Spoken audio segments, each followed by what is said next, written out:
Deli with the sauce.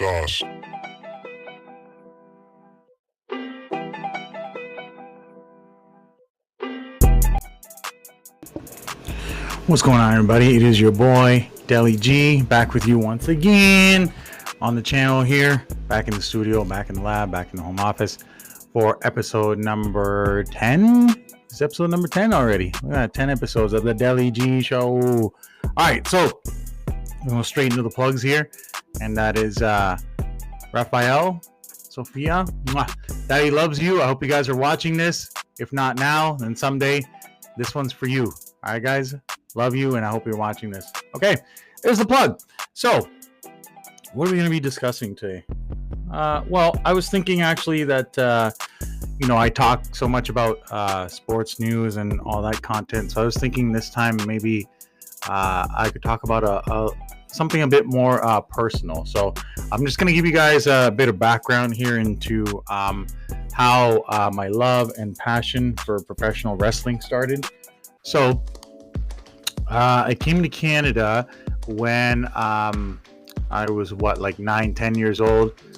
So it would have been in 1994, 95, and then got citizenship maybe within a couple years after I landed. So my love for wrestling actually didn't start till around when I was let's say 19, 20 years old actually, and I just turned 40 this past December. So since I was about 19, 20 years old, that's probably when The Rock was in his prime, Austin, Taker, Mankind, Triple H, all that basically. The Attitude Era is what I grew up on, and I'm probably a huge segment of the wrestling population right now, because a lot of people who grew up on like Warrior and Hogan and stuff, they probably got turned off by what was going on in the Attitude Era. So I remember so many fond memories about when I first started watching pro wrestling. I mean, I was in the building when Evolution screwed over Randy Orton that night, and Hunter gave him the thumbs down when he was riding on Batista's shoulders after he had won the title the night before. Excuse me. So yeah, I've been to shows, I bought the merch, obviously, as you can tell. I've been to shows, bought the merch, watched the pay-per-views, all that good stuff. So it goes back a long time. And when I first started out watching it, actually pro wrestling is kind of what helped me more or less to go down the path of becoming a personal trainer in my career. So because I was thinking, I was a bigger kid, not eating the best. And I was thinking to myself, though, how could a guy who watches all these like athletic, muscular, jacked performers on TV, want to look like a big freaking blob? So, with inspiration from professional wrestling, mainly from guys like, Austin, who in his prime was still like pretty ripped. The Rock, Triple H especially, because he had put out stuff about workouts and things like that. So those guys mainly, and like Batista later on, Randy Orton, John Cena. But those were some of the guys that like kind of inspired me and got me going on the journey to become a personal trainer and go to the gym, work out, change my diet, all that stuff. So it's not, for me, it's not just being a fan of professional wrestling. It's using it as well as a source of inspiration as well, and motivation, which is good. And thankfully there is a lot of that in professional wrestling. Not just from how people perform, but like the theme songs too that some of the guys have make for really like awesome material for workout playlists. So, but then when guys like Foley and Austin retired like from full-time competition, and then douchebag Dwayne got a fucking head way too big for even his fucking roided up body, and just now wants to appear and disappear and reappear whenever he feels like it. So after that wave of those guys left, and now Taker's retired, doing a podcast now with his wife. But now that although like the majority of those Attitude Era guys are gone, John, and John Cena had some big shoes to fill, honestly, to just step in for all those guys who just like drew money everywhere they went. And John did a pretty good job. He sold a lot of merch, not the best worker from accounts of people who have been there with him, but he was always great on the microphone, sold a lot of merch, and he appealed to the people because of his try hard attitude. So good on John, good on him for taking over for those guys, but they called it the ruthless aggression era.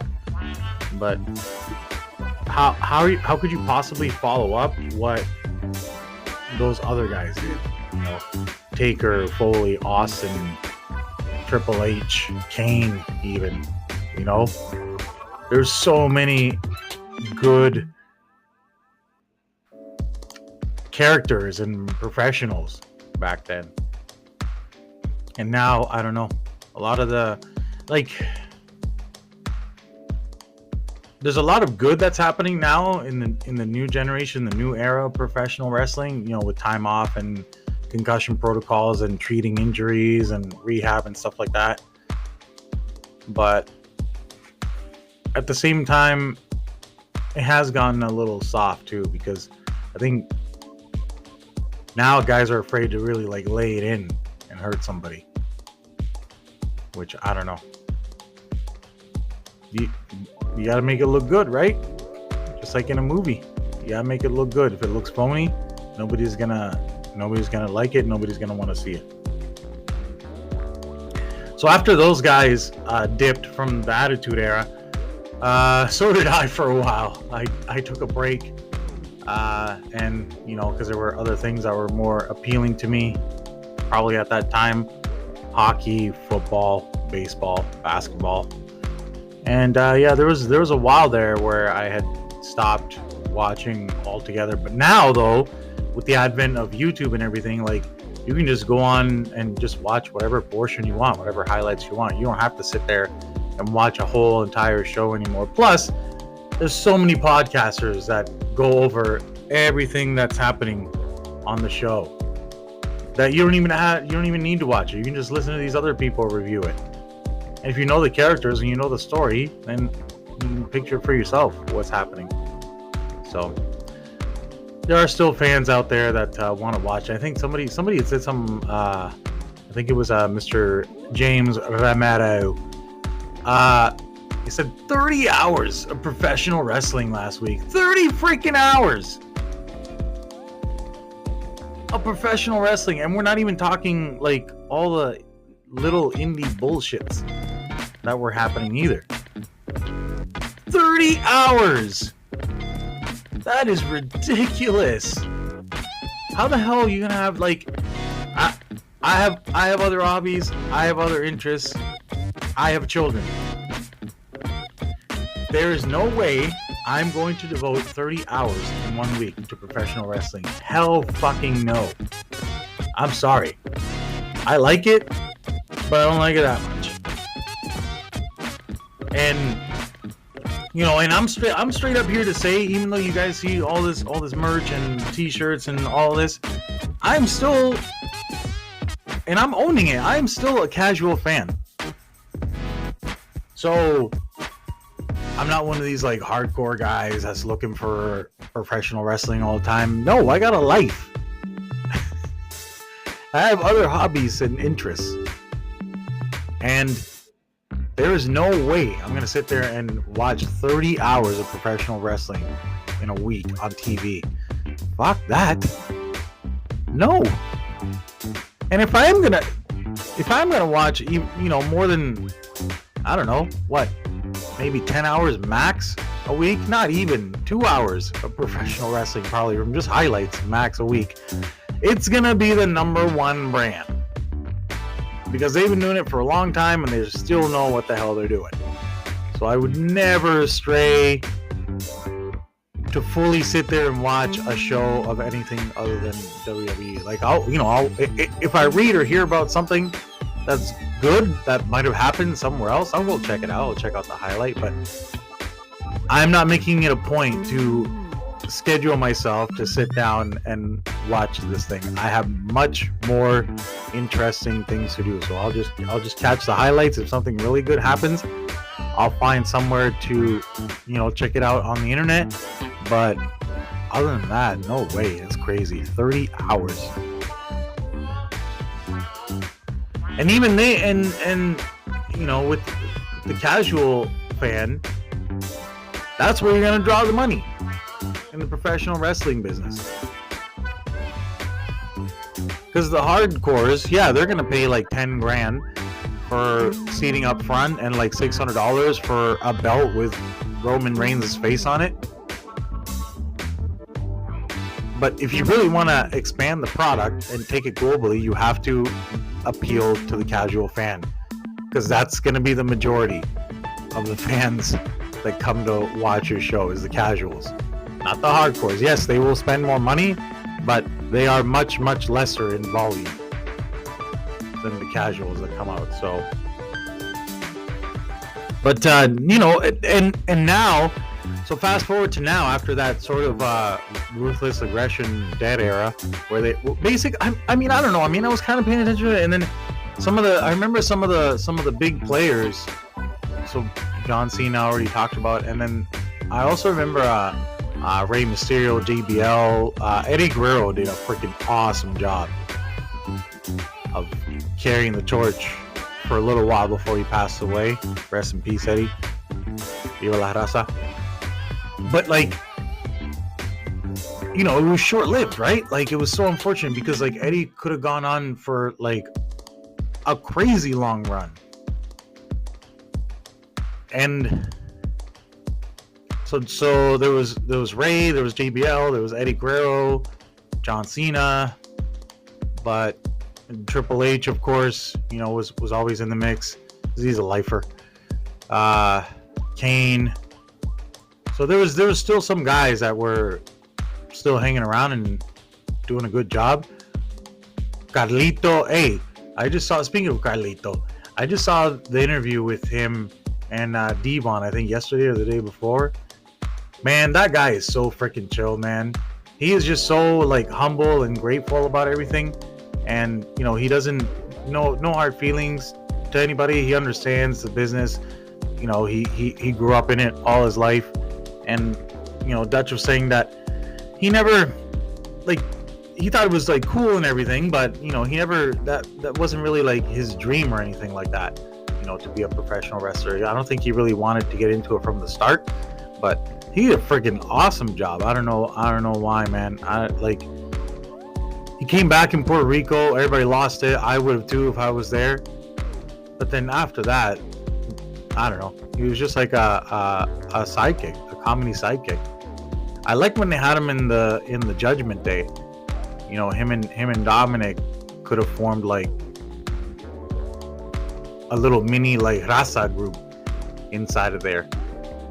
But sadly, it did not come to pass. But you know what? He went back to Puerto Rico and won the IWC Heavyweight Championship. I think a few days later, or a week later, or something like that, after his contract wasn't renewed.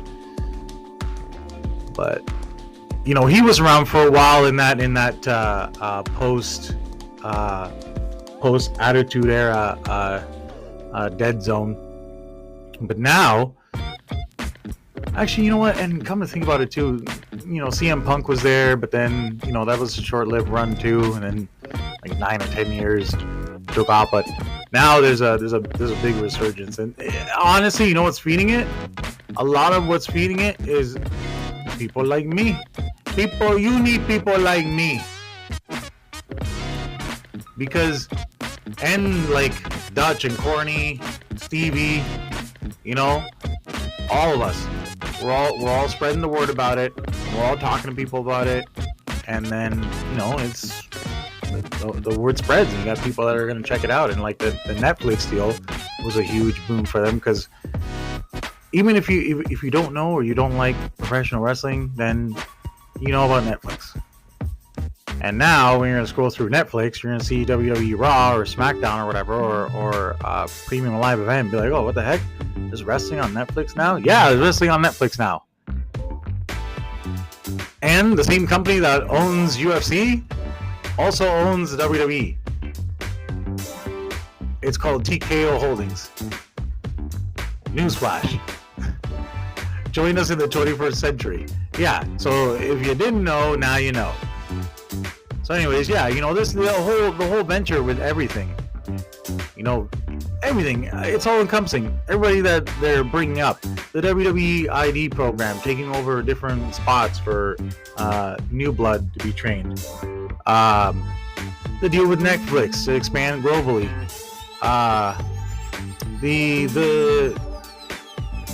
The European tours and the world tours going to Saudi Arabia. Like, they're going crazy right now. Selling merch, ticket sales, sellouts, gate, pay-per-view buys. It's nuts, man. It's nuts. But they gotta be careful though, because you don't want to oversaturate the market. That's the problem. And you still have, the AEW mosquito trying to hover around and get some of theirs too. So you just got to be careful. You got to be careful. Hey, speaking of AEW, hey, I'm gonna give credit where credit's due, because I tried to be as much as an objective person as I can be, unless you screw me over. But with that being said, hey, listen, I gotta give credit to AEW and Tony Khan on that All In Texas show. Hey, TK, listen, hey, I'm gonna give you a thumbs up, buddy, for booking the proper finishes on that pay-per-view. Good job, bud. And the guys and gals went out there and put on a good show. You got to give them credit. You have to give credit where credit's due. And I noticed that there was a few omissions from the pay-per-view. It was very long pay-per-view, but from the very, very little, I'll admit it, the very, very little I've seen, and the majority that I've read, it was a good show. So if you guys get a chance, check it out. Even if you're a WWE homer, you got to check this thing out, because from the very little I've seen and the majority that I've read, it was a good show. So hey, congratulations, kudos to all the guys and gals that participated and helped make that show a success. So that's good for them. That's good for them. Congratulations. And guys, well, I mean, other than that, I mean, it's been pretty quiet. I just went to the reptile zoo that they have here in town called Reptilia. You guys might have heard of it. They have a bunch of different locations, but it's really awesome. They have a lot of awesome exotic reptiles and lizards and stuff like that. They do like cool shows where you can interact with some of the animals and stuff. It was awesome. It was very enjoyable. And with my work discount, it worked out very nicely for myself and the kiddos, and we all had a great time. It was a really awesome and fun experience. So I highly recommend it. If you guys live in an area where there's a Reptilia zoo nearby, I definitely suggest you guys check it out. It's really fun and interesting. place to go to. Well, guys, with that, I guess there's another plug there, but sort of a impromptu plug, I guess, unsolicited. So there you go, Reptilia, unsolicited plug for you guys. All right, I mean, looks like I'm running short on time here, so that's gonna be it for me on this episode. Well, guys, you know the deal. You guys should always like, subscribe. Which way am I going here? This way? That way. That's what we're doing. Yeah. There you go. Like, subscribe, all that good stuff. Share. You guys know what it is. I'll be uploading some of the newer Hot Wheels. I've gone out and made a nice little haul there. So we'll be putting some of those on the old pedestal for your guys' enjoyment. So be on the lookout for that. And as always, I'll try to include the direct link to the Diecast Garage playlist and all these episodes. So you guys can go straight to it from these video links. All right, guys, that's it for me. Thanks so much for watching. This has been episode 10 of the Deli G Show, and we'll see you back for episode 11.